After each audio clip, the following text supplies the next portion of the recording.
plethora for polycythemia. For some, for these regions, we can do peripheral blood smear, or in general ill health, often with malaise and fevers and chronic malnutrition states, or if any suspicion of bacterial or parasitic diseases that can be interpreted from the peripheral smear, such as malaria, babesia, and trypanosoma. If we're suspecting these kinds of disease, we can do peripheral blood smear. So we'll divide this section with divide this whole topic in three sections. First, we'll start with red cell morphology. Then we'll jump to WBC and then to platelets. Okay. So now starting with red cell morphology. In the peripheral blood smear, these three type of cells we are generally focusing on. So red cell morphology, generally we interpret the red cell morphology by 6 values, the 3 quantitative values and 3 qualitative values. The quantitative values are hematocrit, the amount of hemoglobin, and the red cell concentration per unit volume. Generally, this we get from the CBC report. So this is not much of value in peripheral smear interpretation. The qualitative values are more important in peripheral smear interpretation. That is the what are the volume size of the RBC, or the mean corpuscular hemoglobin, or how is the appearance of the RBC, the mean corpuscular hemoglobin concentration that affecting the appearance of RBC. That is the most important thing of interpreting peripheral blood smear. So we'll start with MCV. So this value is derived from, by the summation of red cell volumes by the erythrocyte count. We'll summate the red cell volume and divide by the erythrocyte count. The normal value would be 80 to 100 femtoliter. And if it's below 80 femtoliter, then it's microcytosis, or above 80, above 100, it's macrocytosis. So if it's given like microcytic anemia, so how do you proceed? If any adult comes with microcytic anemia, we'll check the ferritin level.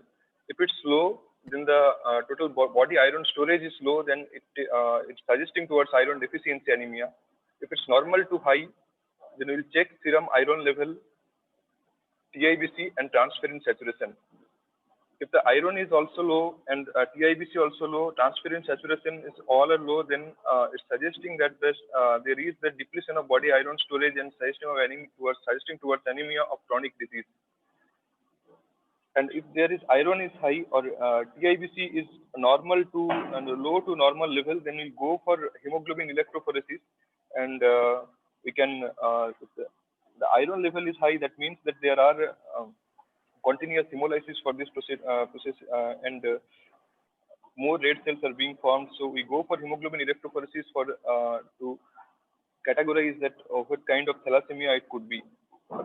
Or there is in high iron or normal TIBC is normal to low, then the bone marrow iron, we can study the bone marrow.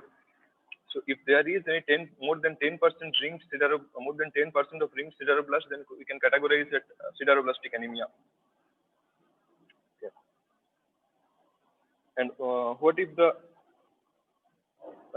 volume of RBC is increased? There is the blood count in the peripheral blood smear we are seeing is the macrocytic anemia. So now we can categorize this macrocytic anemia into non-megaloblastic or megaloblastic. All macrocytic anemia are not megaloblastic. The megaloblastic anemia means it's having the features of like the segmented neutrophils. Hello, sir. Hello. Hello, sir. Am I audible?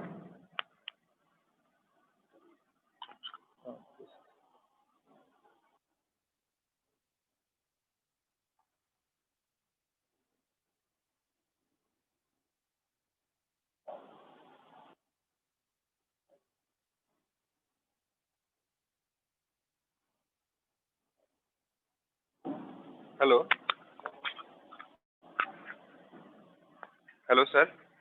Am I audible, sir?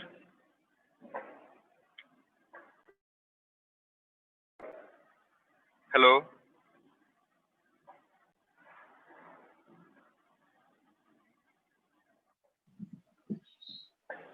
Hello, sir. கேக்குதுப்பா. ஆமா sir கேக்குதா sir? Am I audible, sir? Okay, sir. Okay. Shall we start? Shall we Yes, start? yes. Okay. Continue. Okay, sir. Today our topic is interpretation of peripheral blood smear. So here we won't talk about that all the pathology things like how to make smear and this those kind of. So we are not dealing with these kinds of stuff. So we are getting the peripheral blood smear report and how we interpret that. We straightly jump into that topic. So okay, first we'll start with when to do the peripheral blood smear examination. First, what are the indications of peripheral blood smear examination? Like we can do when there is features suggestive of anemia or unexplained jaundice, so that it's pointing towards some kind of hemolytic anemia, or there is any abnormality of platelet function like thrombocytopenia. There is any symptoms, signs and symptoms of thrombocytopenia like petechiae or abnormal bruising or purpura, or if there is any sign of unexplained lymphadenopathy or lymphoma, suggestive of lymphoma like weight loss and night sweat, or there is any bone pain or generalized bone pain, so that we can suspect multiple myeloma, or there is unexplained plethora, some kind of suspecting polycythemia. In these situations, we can do peripheral blood smear examination, or otherwise we can do a peripheral blood smear examination if there is any suspicion of bacterial or parasitic disease that can be interpreted from peripheral smear. Like that, malaria or trypanosoma is suspected. Babesia is not that much common, I think, in our country. So if there is any malaria or trypanosoma suspicion, we can do peripheral blood smear. First, we will divide this topic into three segments. The red cell, first we discuss about the red cell. After that, we will go to WBC and then to platelets. While discussing red cell morphology in the peripheral blood smear, generally there are 6 points we should find about red cell. The 3 quantitative values and 3 qualitative values. These quantitative values are hematocrit, hemoglobin, and the red cell concentration per unit volume. But these reports generally we can obtain from the CBC report. So we don't search for peripheral blood smear for these kind of reports. So we'll just discuss that MCP, MCH, and MCHC, how these parameters affecting the red cell appearance in the peripheral blood smear. We'll discuss about these things. I think they have put it in full screen and rotate. Put it in slide. Okay. Okay. Sir. Now it's okay, sir. Put it in slideshow then.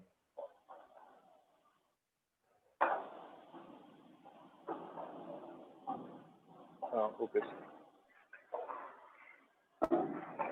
MCP is the value derived by the summation of red cell volumes. We summate the red cell volume and divide by the erythrocyte count. The normal value is 80 to 100 femtoliter. If it's below 80 femtoliter, then it's microcytosis. Above 80 femtoliter, it's macrocytosis. So, if there is suggestive of microcytic anemia, then generally it's combined with hypochromia. We'll discuss this later. If it's given as microcytic anemia in the peripheral blood smear, then how we evaluate next? So if an adult patient with microcytic anemia is coming, then we check the ferritin level. If it's low, then the body iron storage is low. It's suggesting that suggesting towards iron deficiency anemia. But the ferritin level is normal, then we will check serum iron level, total iron binding capacity, and transferrin saturation. If all are low, low iron, low TIBC, low transferrin saturation, then it's generally the body's iron load is low, so it's generally suggestive of a chronic disease causing anemia. If the iron store is high or TIBC is normal, then we can suspect thalassemia. We can go for hemoglobin electrophoresis, and we can categorize the thalassemia, the type of thalassemia according to the hemoglobin electrophoresis report.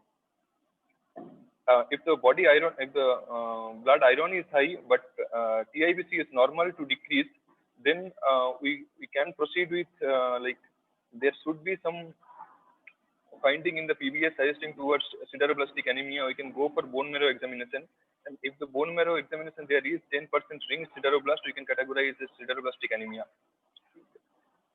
Now, as of macrocytosis, the value is the volume is more than 100 femtoliter, then it will be given as the macrocytic anemia. So blood count, all macrocytic, just remember that we can categorize it like non-megaloblastic or megaloblastic. Like all macrocytic anemia are not megaloblastic. Megaloblastic anemia only tell when there are hypersegmented neutrophil or other features suggestive of megaloblastic anemia.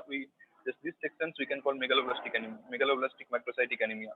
And for the non-megaloblastic anemia, we go for the reticulocyte count. If there is any reticulocytes count is increasing, then it's like can be from acute blood loss or hemolysis, so that bone marrow is working hard and in producing reticulocytes which are coming into the peripheral blood. So if we are getting a high reticulocyte count, so it's suggesting towards hemolytic anemia or blood loss.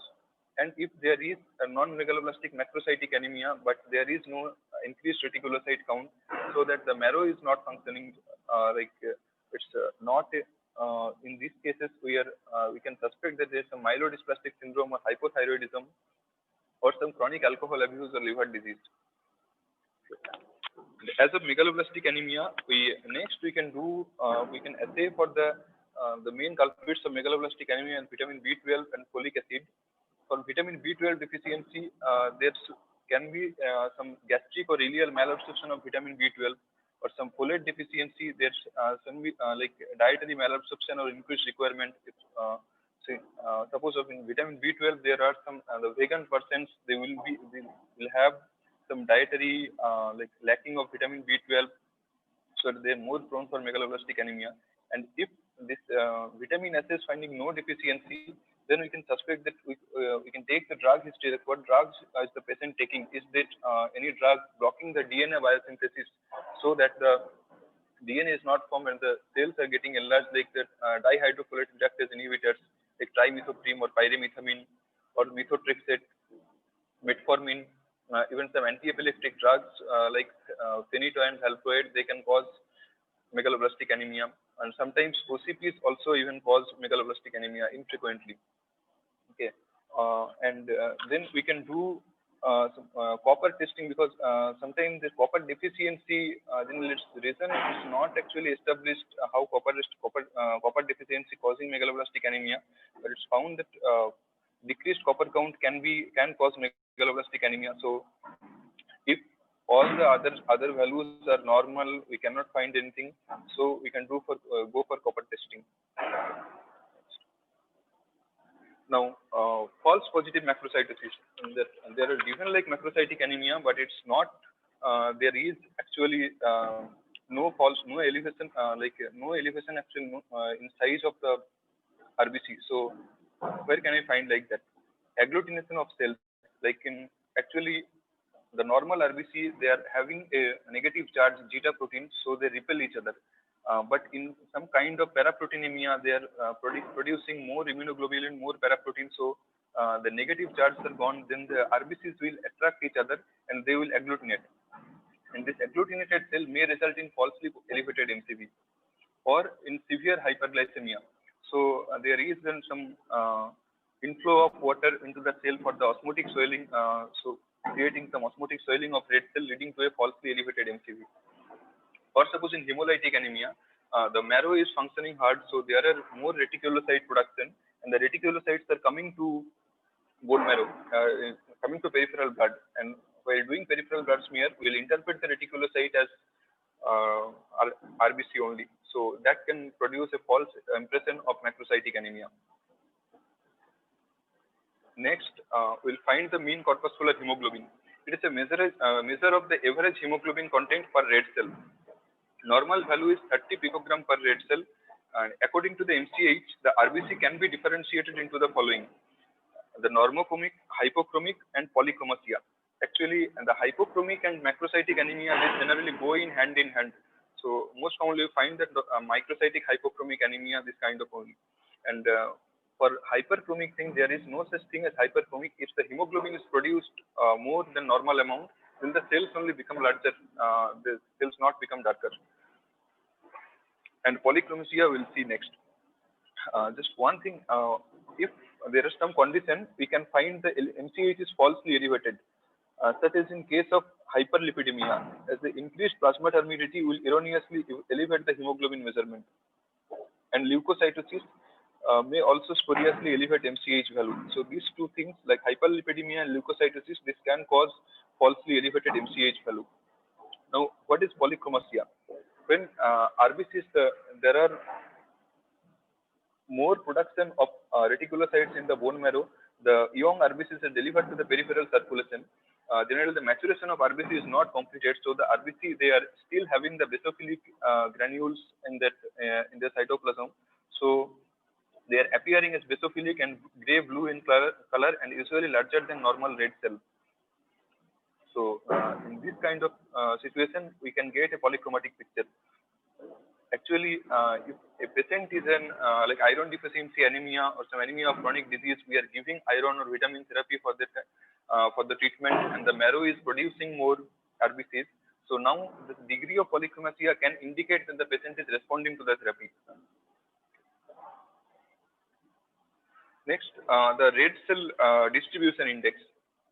Actually, the red cell measurement that quantitates cellular volume heterogeneity reflecting the range of red cell size within a sample.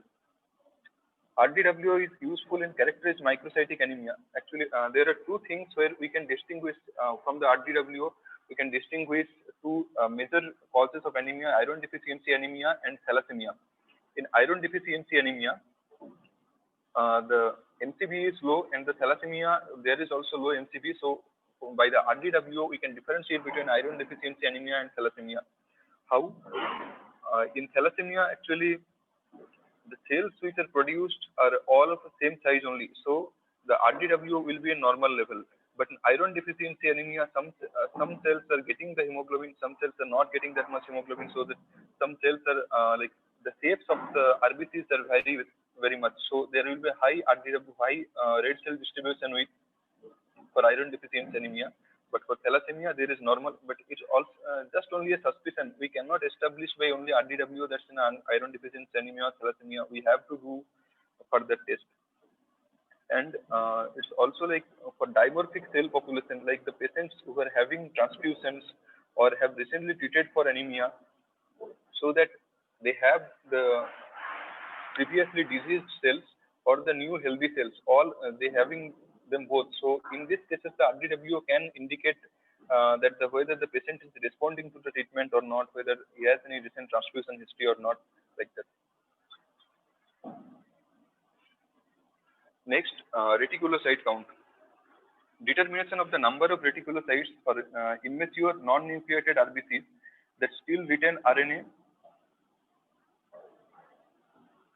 provides useful information about the bone marrow's capacity to synthesize and release red cells in response to physiologic challenge.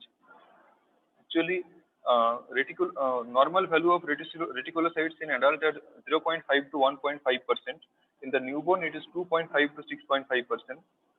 In the second week, it falls into the adult level.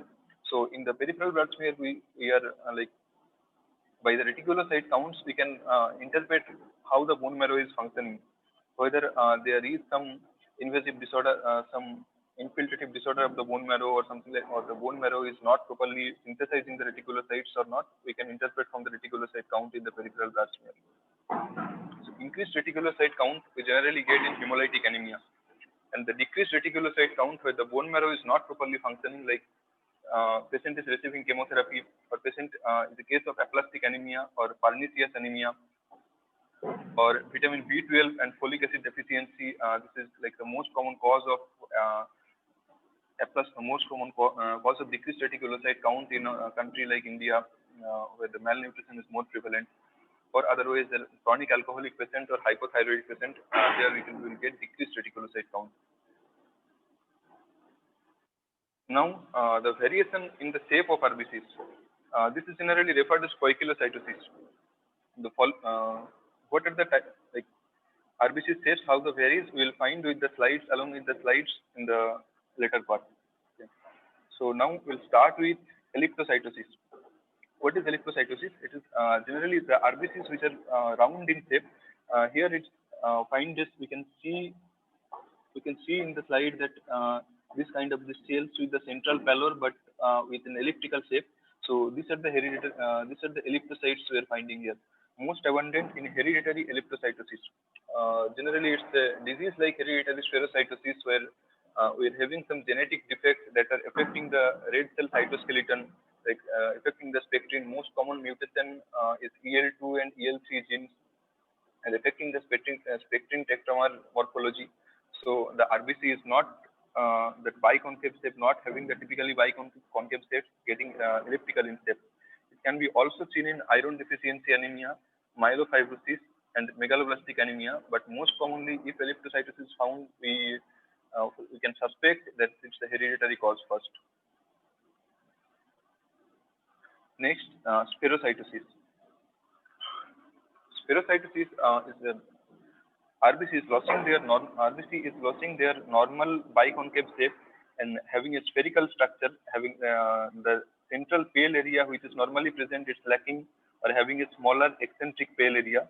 Is generally seen in this hereditary spherocytosis or some cases of autoimmune hemolytic anemia or some chemical injury. Now, cystocytes. Cystocytes we can find here. These cells actually that RBCs which are fragmented. Generally, if there is any disturbance in the RBC flow, the RBC cells getting distorted while flowing, like in case of microangiopathic hemolytic anemia or some cases of DIC in septic shock. So the RBC while passing through the flow, the RBC is not getting the space to for the flow, and like in also some prosthetic heart valve in patients with cardiac patients with prosthetic heart valves. In these cases, we can get cystocytes. This is the hallmark in the diagnosis of hemolytic anemia.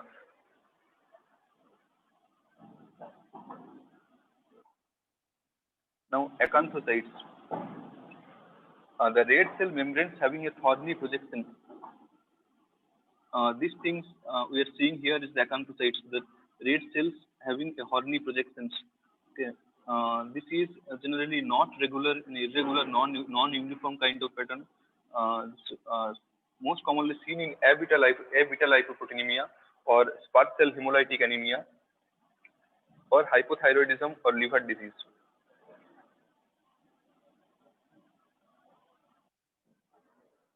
Now, leptocytes.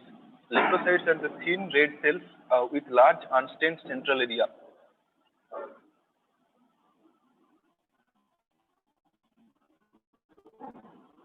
They're also known as pessary cells, seen in severe iron deficiency anemia and thalassemia. It's not commonly found. So these are the leptocytes you can find here. And these are the leptocytes we can find here, large unstained central area. Because of the iron deficiency, the hemoglobin is not found. So in the severe iron deficiency anemia, we can find the leptocytes. Now, stomatocytes. The red cells with a biconcave area appear slit-like in a dry film. Actually, most commonly it's present as an artifact.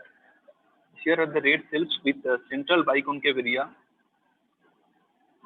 Here are the red cells with central biconcave area that appears slit-like, these ones.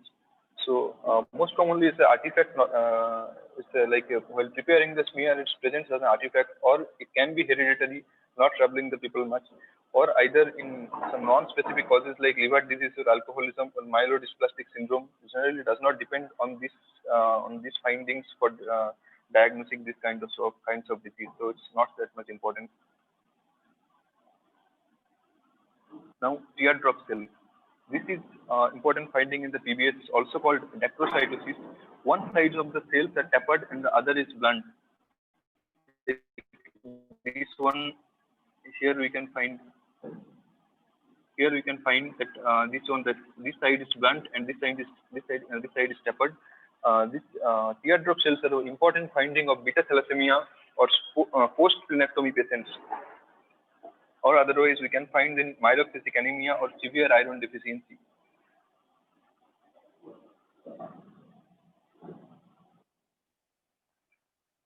Now, the other pathologic findings are like some RBC influence. We will discuss about some RBC influence. The most common influence we can find is the Havel-Jolly bodies, which are basically DNA, and the basophilic stippling in immature RBCs, which are basically the RNAs, and the Pappenheimer bodies, which are some iron deposits. Haines body, which is denatured hemoglobin, or some crystals in like hemoglobin C and hemoglobin S, or Cabot ring, that are actually the mitotic spindle remnants. We'll see the pictures and the conditions where we can find this RBC influence later. Now we'll start with the basophilic stippling. Basophilic stippling is it's generally the RNA particles we're finding in the within the RBC. It's here. Here these RBCs are looking like they're having granules like the basophil generally contains, and the RBC are filled of granules. Actually, these RNAs, the young RBCs generally have these kinds of RNA. So first, having this stippling, we first suspect that if there is any increased production of red cells in the bone marrow, so the young RBCs are coming into the circulation and they're still containing this fine RNA stippling. So the fine stipplings are seen in increased polychromatophilia, that's increased red blood cell production, or the coarse stippling. Coarse basophilic stippling is characteristically found in lead poisoning. Lead poisoning, like, or some disturbed erythropoiesis like megaloblastic anemia or thalassemia or infection, or some unstable hemoglobins. Havel-Jolly bodies. Actually, this is smooth, single, large, round inclusions here.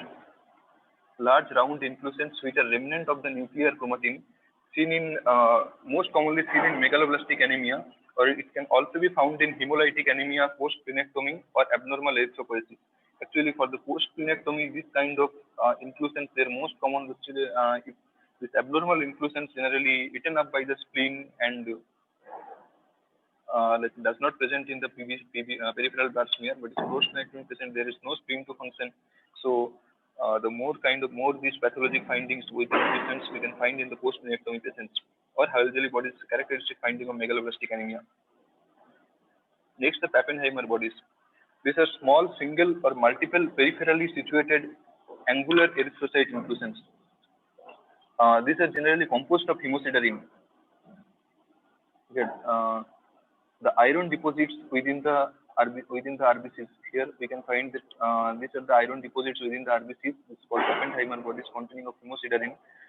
Their nature, the pathologists use some special stain, Pahl stain, for the demonstration of Pappenheimer bodies. It is seen in sideroblastic erythropoiesis or hyposplenism or some myelodysplastic syndrome. From the sideroblastic erythropoiesis, it is the most important finding of sideroblastic erythropoiesis that the RBCs are containing this hemosiderin within them. Next, Hange bodies. Normally, these Hange bodies are generally composed of some precipitate normal or unstable hemoglobins. Actually, we can find in post-splenectomy patients or generally G6PD deficiency. If there is some oxidative stress in the RBC, like the reductase enzymes, if the reductase enzymes are deficient, like in NADPase reductase or glutathione synthase, or some if there is any problem in the SUNT pathways or G6PD deficiency, or some drugs causing the oxidative stress. So in this kind of thing, we can find the Hange bodies, or also like unstable hemoglobin, like that. The hemoglobin is containing that alpha 2 and beta 2, these two chains. Like in alpha thalassemia, there is no production of alpha chains, so only beta chains are produced, and they just clumped together and precipitated in the RBC, causing these Hange bodies. Like in hemoglobin Barth disease, hemoglobin H, we can find these Hange bodies there.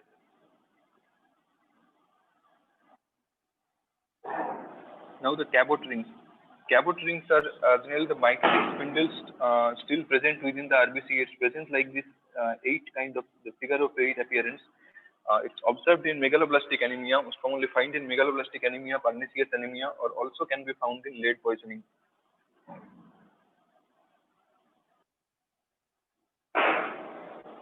Now, ruler formation, we talked about it previously. Actually, the negative charge within the RBC surface is lost when there are some specific diseases like hyperparaproteinemia or some multiple myeloma. There is increased production of immunoglobulin or fibrinogen. in this kind of disease, the RBC will stack together and produce as a relay formation in this in the peripheral blood smear.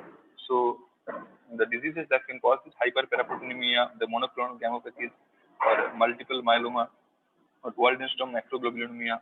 But also, it can be caused as artifact if the pathologist is examining this peripheral blood smear. You generally examine the peripheral blood smear in the thin end, but if somehow he or she is examining in the thick end, then it can appear as roller formation, but it's not actually. So it can be presented as an artifact.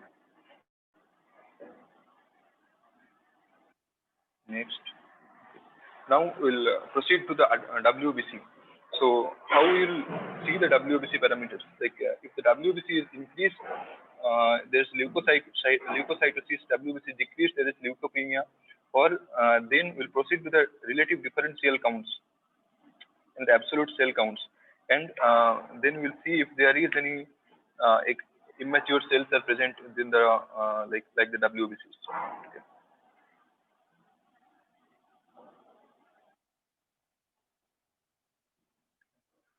So the common causes of leukocytosis.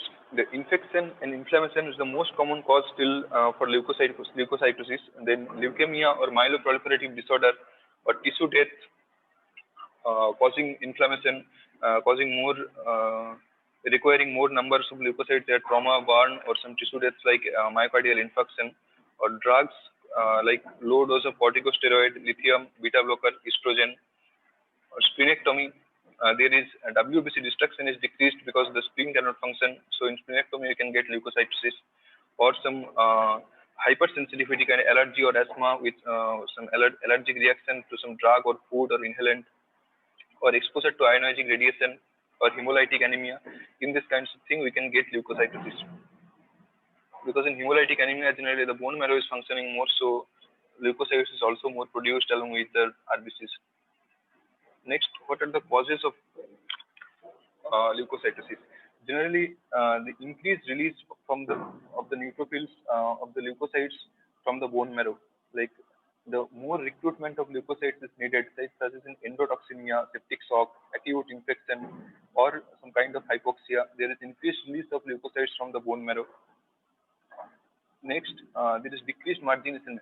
Generally, the RBCs form the central column of the blood flowing in the artery or vein. The WBCs, they generally go to the periphery, and if the extravasation is needed, they marginalize with the artery or vein column, and then they extravasate. So there will be decreased margination in exercise or epinephrine administration. Next, the decreased extravasation, like glucocorticoid. In case of inflammation, there will be extravasation of WBC. So if we stop the inflammation by giving glucocorticoid, there will be decreased extravasation. So it will cause leukocytosis. Or increased number of marrow precursors. Like body is sensing the need of leukocytes like chronic infection or some myeloproliferative disorders. We can get increased number of marrow precursors, and that can lead to leukocytosis. Next, some specific leukocytes that are getting raised, like in neutrophilic leukocytosis, where you can find most commonly in acute bacterial infection or some sterile inflammation like that burn, or some tissue death like burn or MI. Or eosinophilic leukocytosis we can get in allergic or parasitic infection or some drug reaction, or lymphoma. And most commonly we can find in allergic reactions. For the eosinophils we can find in the allergic reaction. Next, basophilic myeloproliferative disorder and CML, particularly for the CML, the basophil count for the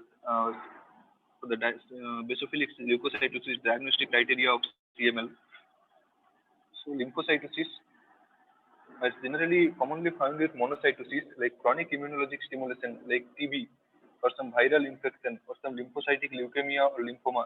For these kind of thing, we are getting lymphocytosis.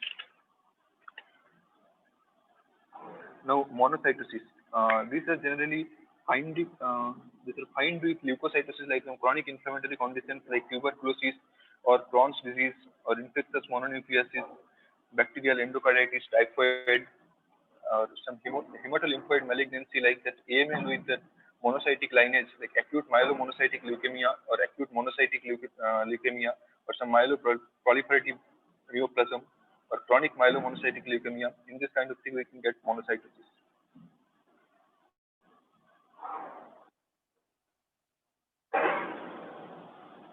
Next, leukopenia.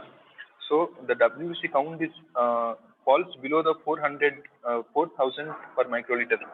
So in the leukopenia thing, the most important thing to determine here is the neutropenia, because if the reduction in the granulocyte number, the neutrophil numbers in the PBS falls below the 2,000 per microliter. So if it's in mild category, it will get 1,000 to 2,000. In moderate, 5,000, 500 to 1,000, and severe, it's below 500.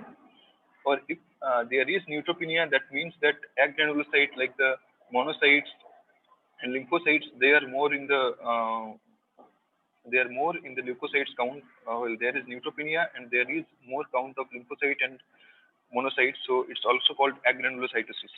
Now, what can be the causes of neutropenia?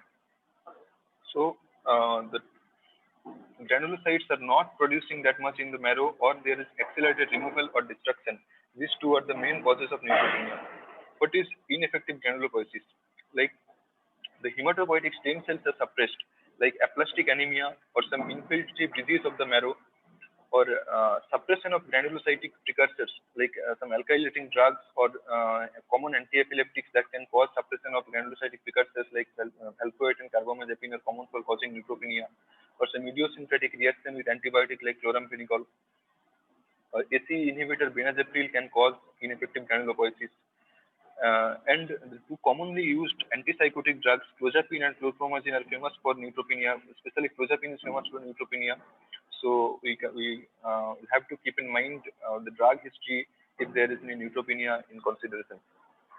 Now there is a genetic disease where the granulocytic differentiation is lost, Spostman syndrome. So there is rare disease. And in some kind of autoimmune diseases like SLE, rheumatoid arthritis, we can get this neutropenia.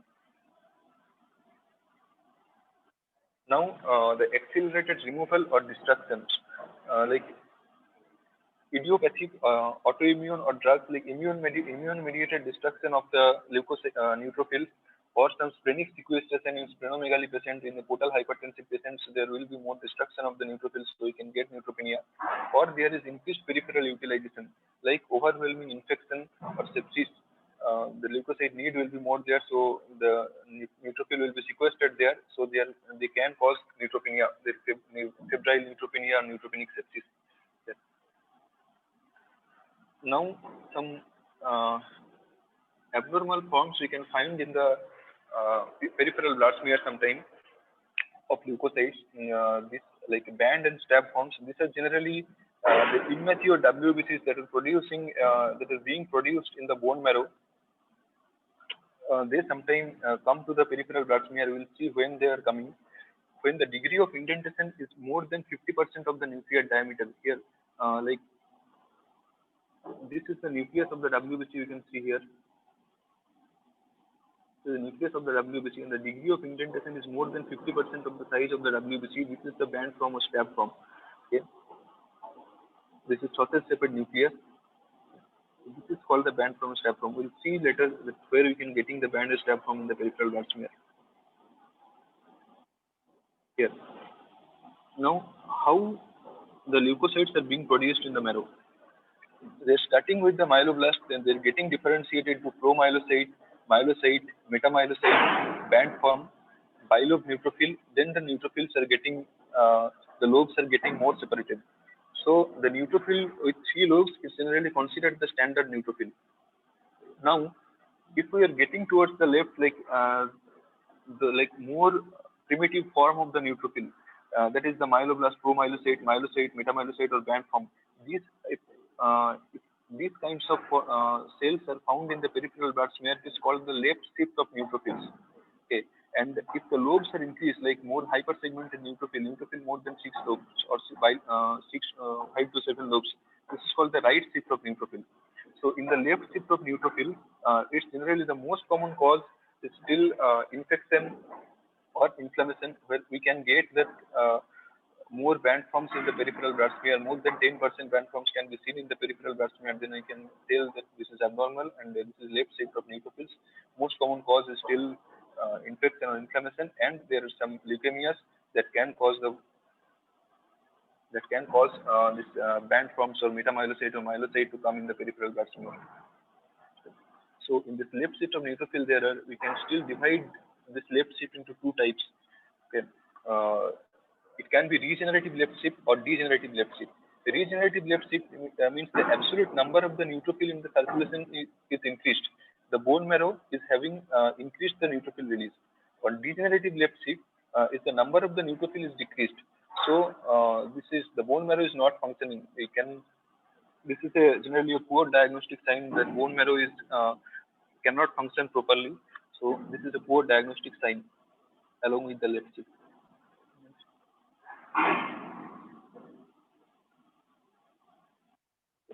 Hypersegmented neutrophil. The neutrophils are having more than six or more than 6 lobes, or 5% of the neutrophils with 5 lobes, then we can call this neutrophils as hypersegmented neutrophil. Most commonly it is seen in megaloblastic anemia.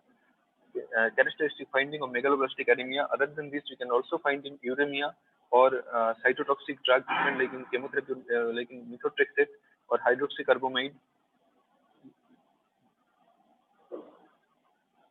Now, Downy cells or some reactive lymphocytes have slightly larger nuclei with more open chromatin. The cytoplasm also will be abundant. Like in the lymphocytes, generally the nucleus covers the more of the cell. So here is the nucleus is larger, but also there are more cytoplasm in the cell. This kind of cells are called reactive lymphocytes or Downy cells. Most commonly seen in infectious mononucleosis. Now granules. Now toxic granulation. This is increase in the staining density and number of granules. Actually, when the increased production of WBC, the immature WBCs are coming into the circulation, and they're containing this RNA precipitates. So they're appearing. The appearance is like this. They're full of granules. So when the WBC production is more like bacterial infection, burns, or administration of the colony stimulating factors, we can find the toxic granulation.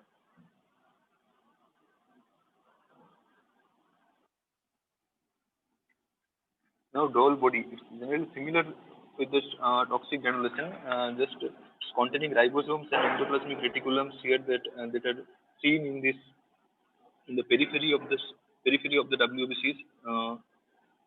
Here you can see the periphery of the WBCs. They are containing ribosomes and endoplasmic reticulum. Also like toxic granulation also is found in bacterial infection, inflammation, or some colony stimulating factor administration or during pregnancy.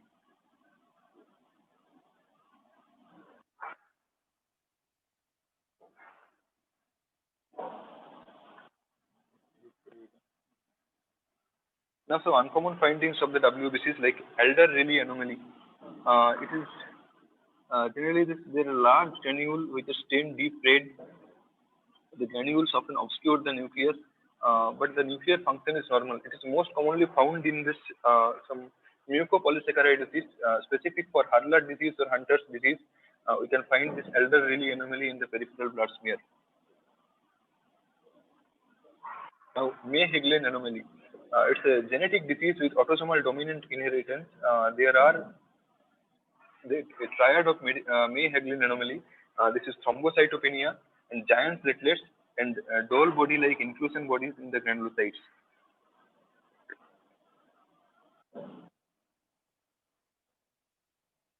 Now, Pelger-Huet cells. Pelger-Huet cells generally this bilobed lymphocytes. Here we can find this bilobed lymphocytes. This is called this Pelger-Huet cells. Not completely, the nucleus is not completely separated. Generally, this is a benign inherited condition, but pseudo Pelger-Huet cells we can find in some pathologic diseases like myelodysplastic syndrome or AML with dysplastic maturation or some chronic myeloid leukemia. Now, for the last topic, we will see the platelet morphology. The platelets are generally the smallest cell we can find in the peripheral blood smear like this. This blue dots are here the platelets you can find. But if the platelet is increased in size and it's more like looking as the shape of the RBC only, in the size of the RBC only. So these are the giant platelets you can find in the peripheral blood smear seen in the May-Heglin anomaly we have seen before, or Barnard-Solier syndrome, Alport syndrome, or some storage disorder, or otherwise we also can find giant platelets in if there is increased platelet production in the marrow, so the young platelets are megakaryocytes are coming to the circulation, so there we can find the large platelets, or hyposplenism or severe immune thrombocytopenia, we can find this large or giant platelets. Now we'll conclude our topics like thrombocytopenia with thrombocytosis. Where can we get this decreased platelet count and increased platelet count? This actually in peripheral blood smear also there are sometimes we are getting the thrombocytopenia reports, but if manual count there is no such thrombocytopenia. Manual counts there are increased count. So other artifactual thrombocytopenia can be caused by platelet clumping caused by anticoagulant dependent immunoglobulin or some platelet satellitism or giant platelets. Okay. And some decreased platelet production like hypoplasia of megakaryocytes in the bone marrow or ineffective thrombopoiesis or disorders of thrombopoietic control, some hereditary thrombocytopenia, or some abnormal platelet distribution like disorders of spleen. In the hypersplenism in portal hypertension, we can get thrombocytopenia, or dilution of platelets with massive RBC transfusion. So that while seeing the peripheral blood smear, the platelets are getting diluted, so that can cause like a false impression of thrombocytopenia. Or there is some increased platelet destruction, like some autoimmune causes, or secondary infections like secondary infections or pregnancy, or collagen vascular disorders, or some lymphoproliferative disorders like that. Otherwise, the most next we can find the thrombocytopenia and the thrombotic thrombocytopenic purpura or hemolytic uremic syndrome, or some abnormal vascular surfaces causing the platelet damage. We can find thrombocytopenia here, or disseminated intravascular coagulation in these conditions. Next, thrombocytosis. The platelet count is more than 4.5 lakh, then we can call it thrombocytosis. Can be produced by essential thrombocythemia or chronic myeloid leukemia, or some reactive thrombocytosis like in post-infection iron deficiency, or some inflammation or collagen vascular disease can also cause thrombocytosis as well as thrombocytopenia. So this is it. Okay. So I'm done. That was very good presentation, Ram. We have almost explained everything in detail. I have nothing much to add. So regarding the anemia and polycythemia, since tomorrow also will be anemia and polycythemia, we'll discuss together. Okay. Okay, sir. Okay, sir. So we'll discuss everything tomorrow together. After we'll discuss it as an approach view. Okay, sir. So far today, it's a very good presentation. So basically, when you look at an anemia, the next thing you're supposed to order is a peripheral smear with the reticount. Without reticount, that is what tomorrow you'll get to know why reticount is important. Based on reticount only, you'll classify anemia as hypoproliferative anemia or normal proliferative. Because whichever kind of lineage the problem is, whether it is an RBC or platelet, if there is only an isolated lineage, isolated lineage problem, it is specific investigation. Whenever there is a bilineage or a trilineage problem, the problem most likely to be in the bone marrow. So that is the first thing that has to be ruled out, whether it is only anemia or it is a pancytopenia. That is one thing we need to look at. So if it is a pancytopenia, then the most likely it is to be in the bone marrow. That is the first thing. Then second, if it is only a single lineage dysplasia, then the thing you have to rule out first is pseudo causes, false causes. Okay. Then after looking at whatever the lineage, then depending upon for example, if it is an anemia, then you have to look at it as an hyperproliferator or hyperproliferator again to find out whether the problems in the bone marrow or outside the bone marrow. Then then depending upon whether it is in the bone marrow or outside the bone marrow, you look at that you look at based on the reti count. Then after looking at the reti count, then you look at the MCV. Then if it is a microcytic, then you look at the RDW. Then you look at the iron stores. That is how it usually goes step by step. I hope whoever is taking tomorrow, I'll send them the slides. Just ask them to incorporate it properly and explain tomorrow. Regarding WBC, is nothing much to add. I have covered almost everything. Platelets again, the first thing you have to note is whether it's isolated thrombocytopenia or associated with pancytopenia.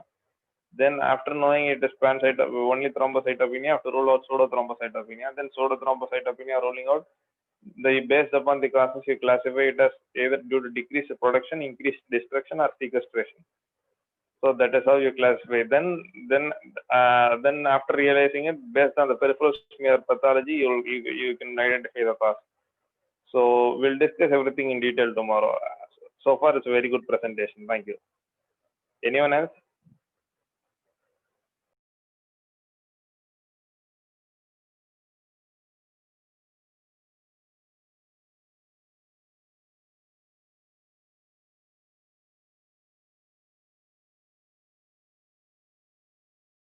Wind up. Never forget to look at the reti count. Okay, always ask for without reti count, the peripheral smear is of no value. So always ask for a reti count.